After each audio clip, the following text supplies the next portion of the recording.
Hello বন্ধুরা, তোমরা সব কেমন আছো? আমি ভালো আছি। দেখো, আমি একদম বাড়ির তাজা গাছ থেকে পেড়ে আনা ডাঁটা নিয়ে তোমাদের কাছে চলে এসেছি। একটা ভিডিও দেখাবো, সেটি হলো সজনে ডাঁটা চটচটি। তো আমি আঁশ ছাড়িয়ে নিয়ে ধুয়ে নিয়ে চলে এসেছি। দেখো, দেখো একটা কড়াই বসিয়ে নিয়েছি, তাতে 2 চামচ আন্দাজ সর্ষের তেল দিয়ে নিলাম, আর দিয়ে নিলাম একটুখানি 5 ফোড়ন হিসাবে। ধুয়ে রাখা সজনে ডাঁটাগুলো কড়াইয়ের মধ্যে দিয়ে নিলাম একে একে সবগুলো। এবার আমি দিয়ে নেব একটা গোটা টমেটো 4 টুকরো করে নিয়েছি, সেটা ওপর থেকে ছড়িয়ে দেবো। দিয়ে নেবো একটু গুঁড়ো হলুদ আর একটু নুন আন্দাজ মতো দিয়ে করে নাড়াচাড়া করে নেব। তারপর একটুখানি জল দিয়ে আমি ঢাকা দিয়ে আঁচ কমিয়ে সেদ্ধ করতে দেবো। তারপর আমি একটু সর্ষে লঙ্কা বেটে নেব, সর্ষে লঙ্কাটা বাটবো।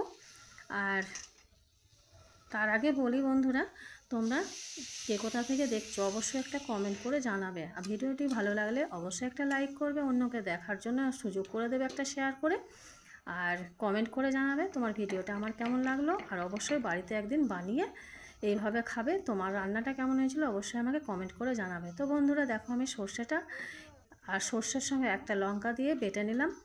দেখো, ঢাকা খুলে আমি তোমাদের দেখিয়ে দিলাম। সর্ষে লঙ্কা বাটা দিয়ে একটু ঢাকা দিয়েছিলাম, একটুখানি ঢাকা দেওয়ার পর আবারও একটু নাড়াচাড়া করে নিলাম, সর্ষে লঙ্কাটা মিশিয়ে নিলাম। আর একটু মিষ্টি মিষ্টি স্বাদ হবে বলে অল্প পরিমাণে ঠিক 1/2 চামচ আন্দাজ চিনি দিয়ে নিলাম।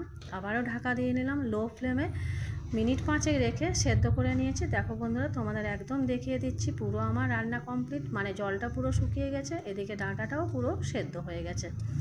তো বন্ধুরা, ঠিক এইভাবে ডাঁটা চচ্চড়ি অবশ্যই তোমরা একদিন বাড়িতে বানিয়ে খাবে। কেমন হয়েছিল তোমার রান্নাটা অবশ্যই আমাকে কমেন্ট করে জানাবে। তো দেখো, আমি একটা প্লেটে তোমাদের পরিবেশন করে দেখিয়ে দিচ্ছি ডাঁটাটা আমার কত লোভনীয় হয়েছে খেতে।